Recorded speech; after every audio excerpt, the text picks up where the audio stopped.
So one time when I was a kid, my older brothers were supposed to be watching me.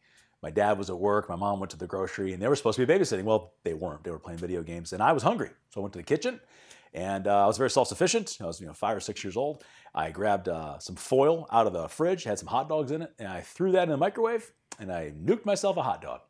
Now, no one had told me in my 5-year-old existence that you should not microwave aluminum foil. That was a really good thing to know. I didn't know that.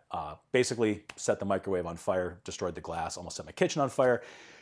Lots of smoke. Fire department had to come. My mom came up. There was a hook and ladder outside. Brothers all pointing fingers at each other, and I got in a lot of trouble. My mom told me I was in a lot of trouble. They were in more trouble. But I remember she says, wait until your father gets home. I sat in my bedroom, peering out that window, so petrified when I'd see those headlights come around the corner on my dad's car. And I sat there so scared for 2-3 hours. When I saw those headlights come around the corner, I thought my life was over. I was watchful. I was paying attention. I was scared for when the master was going to come home. And I remember that story every time I hear reading this passage from Mark chapter 13 on our need for watchfulness. When Christ warns us, he says, you have to be prepared, be watchful, stay sober, stay awake, because we never know when God's coming back. We never really know. And even though we should not fear the Father the way I feared my earthly father in that sense, not if we're living the right way, I still think back to that. There was nothing in my existence that was more important that night than knowing exactly when Dad was coming home. Nothing could distract me. My eyes were locked on that street through that window. Is that how we go about our daily life and the way we live morally?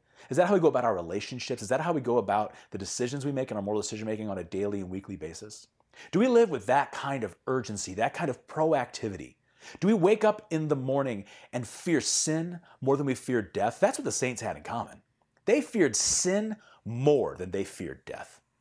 During Lent, in this time of repentance, it's such a great reminder, such a great opportunity for us to recalibrate our souls again, to fix our eyes on Jesus, fix our eyes on heaven, and ask God, through the power of His Spirit, to illuminate all those areas of darkness, all those sins that we've made our friends, all those doors to sin that we've intentionally left open in our heart and our soul, to be able to say, God, give me the courage to close those doors. Let me be watching for you, your coming, Lord, with anticipation and with joy, not with fear and not with dread. The only reason we should fear the coming of the Lord is if we're not in right relationship.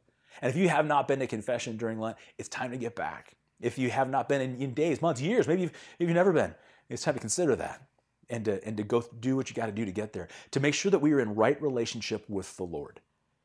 When God comes back, He's coming back in love. And part of love is justice and part of love is truth. What a great opportunity we have right now to reestablish that relationship with the Father. And if we've done anything wrong, even in stupidity like me in the kitchen, to trust not only in God's love, but in God's mercy.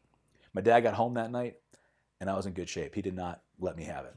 My brothers, on the other hand, different story for a different day. God bless you.